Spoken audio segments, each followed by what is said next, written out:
I'm guessing you'd rather not find your shoes, your couch, or maybe even electrical cords chewed up, but instead, you'd like to find something that keeps your puppy occupied and chewing on something more appropriate instead, right? In this video, I'm going to share my go-tos for good teething toys for puppies. Before I dive in, be sure to hit that thumbs up to let me know you're watching. Go ahead and hit that subscribe button too while you're at it. This way you'll never miss my new videos when they get released.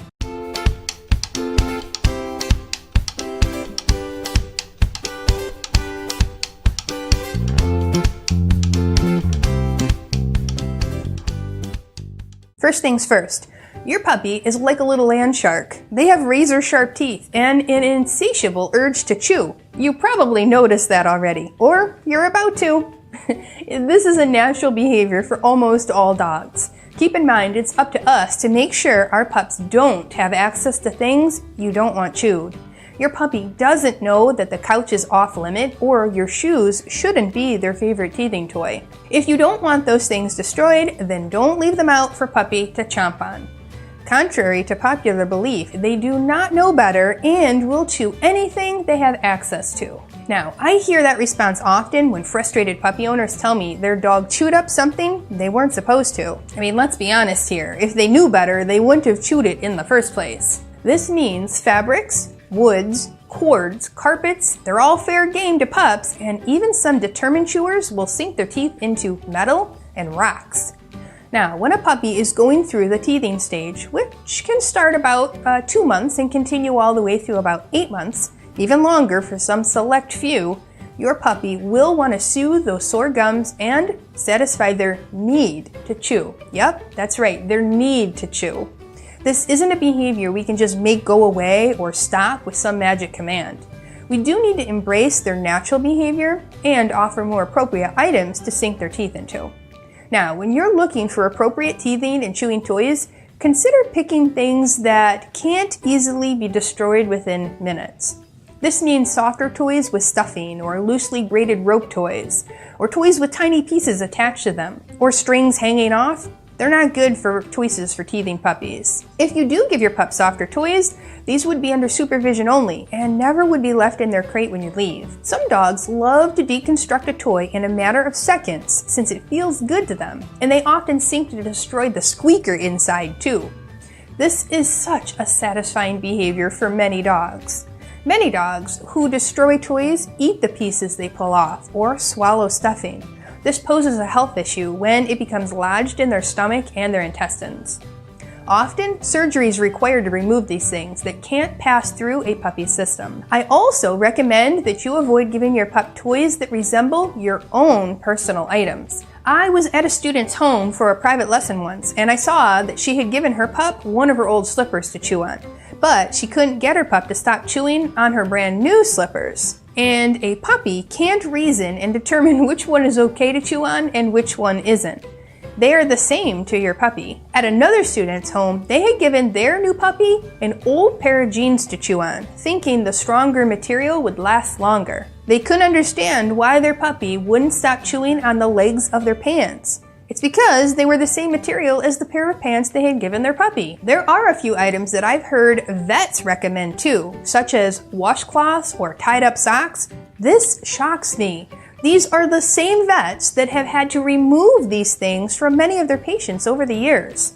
Do not give your puppy frozen washcloths or tied up socks because you think they make great chew toys. When I worked at the vet's office, I saw several dogs come through that needed to have these items removed from their stomach and intestines. They just can't pass through. If it can fit in your dog's mouth or can be swallowed easily, it's not safe for them to chew on either. Do not underestimate your dog's determination to eat just about anything. Do not think your dog has enough good judgment not to eat these things because they just don't think like we do. There have been several dogs that have repeatedly eaten rocks and repeatedly had surgery to remove them. Dogs do not think about the consequences like we do. When picking a toy, choose one that is a little bit bigger than your dog's mouth. Often, this means going up a size from what the manufacturer recommends. For example, Kongs are one of my go-to toys for teething dogs, and dogs that need to stay busy and out of trouble. Kongs are made of a hard rubber with a hole in the middle that allows you to fill them with things like peanut butter or even a kibble slurry. You can then take your filled Kong and freeze it. This is a great teething toy for a puppy, and it makes it last a lot longer too. The sizing on the packaging is a little off in my opinion, and I always go up a size from what they recommend. I did put together this video here all about Kong filler ideas, so you can see some of the other things besides peanut butter that I put in my dog's Kongs. The Kong brand really has done a great job of providing so many options for durable toys. They even have a line for extreme chewers. These products are even more durable than the regular line, which I think is pretty good too. I also make sure I have plenty of Benebones and Nylabones on hand for teething puppies.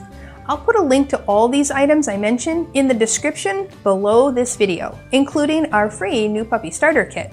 It's a great resource for all new puppy owners. It has a lot of great training tips in it. Okay, back to teething toys. Now I like the Benebones and I like the Nylabones because they last quite a while for most dogs, and they aren't as hard as say a marrow bone or a beef bone or antlers. I do give my dogs split antlers as well. Now, not all dogs should have these if they are prone to chipping teeth. Many vets actually discourage the use of them, but they can be really good for more assertive chewers. So can the marrow or the beef bone, since they are harder and last longer too. Another one of my absolute favorite toys for assertive chewers is the Indestructible Bone. This thing is the king of all chew toys. It's worth the investment in my book. We've had the same bone for several years, and all of the boarding dogs as well as all the assertive chewers haven't destroyed it yet. It is safe for dogs with sensitive teeth, as it's similar in feel to like a Nylabone or a Benebone, but it lasts much longer. Now, one secret I share with my students is, if your dog isn't too interested in chewing on the Benebones or the Nylabones or the Antlers or the marrow bones, or any toy for that matter, put them in the dog food bag overnight. Let them absorb the smells and the oils from the food. Many times this piques your pup's interest, and they suddenly are more interested in chewing on these toys. Any of the consumable chews, such as the Whimsies or the dental chews, aren't going to last long for most dogs. We do tend to see these consumed within minutes. Now the same goes for bully sticks or pizzles for some dogs too. I do love to give my dogs these, but only for about 10 to 15 minutes at a time. Otherwise, they'll have the whole thing consumed in one sitting. Never leave consumable chews with your dog unsupervised. I also go up in size with these types of chews as well. As a matter of fact, I go about triple the size for these because it can be consumed so quickly by many dogs. Recently, my standard poodle surprised me when I gave him an 18-inch bully stick, and I had stepped away to do some house cleaning. I came back in just a few minutes to find that he had consumed all but 6 inches of it, and it was completely in his mouth, and I could not see it sticking out at all. That would have been a choking hazard if he had attempted to swallow it and I wasn't looking. Now, a note about bully sticks and pizzles.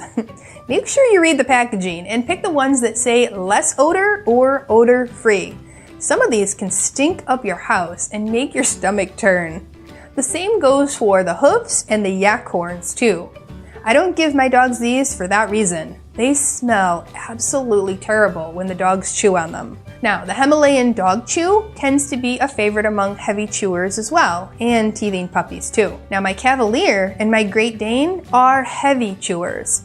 Harper the Dane destroyed hers within minutes, and Pickles, my Cavalier, has done a good job on his, but he didn't consume the whole thing in one sitting like Harper did. Now Wesley, my standard poodle, is a much softer chewer and still has about 3/4 of his left after a few days of chewing. Knowing your pup's chew style is important to consider when picking the best toys to help them soothe that urge to chew and soothe those sore gums too. Now, there's one chew toy I never give my dogs, and I recommend you never give it to yours either. Before I share what it is, be sure to hit that subscribe button so you never miss getting notified when new lessons become available. Okay, the number one no-no chew is rawhide. These are absolutely the worst thing you can give your dog. It's so important that you don't give your dog one. I even made a video all about it, how dangerous they can be. They do not process well in your dog's system. They are made using harsh chemicals. They make dogs very thirsty, and they can be a huge choking hazard. These are just the few of the reasons I would never give them to any dog. Something else to consider? Check your pup's toys often for weak spots, holes, or loose strings. When you see these things, it's time to toss the toy or trim off parts that can come off and easily be consumed. Anytime I get a new rope toy for my dogs, I always check how strong it's braided and how tight the knots are tied, as well as how long the frayed ends are. Now, I usually cut off any excess as I don't want my dogs pulling the strings off and getting them stuck in their stomachs. After all, I've witnessed surgeries where the longer strings of a rope toy were actually tied around the dog's intestines, cutting off flow and resulting in a portion of their intestines having to be removed. I vowed I would never give my dogs those cheaper rope toys ever again.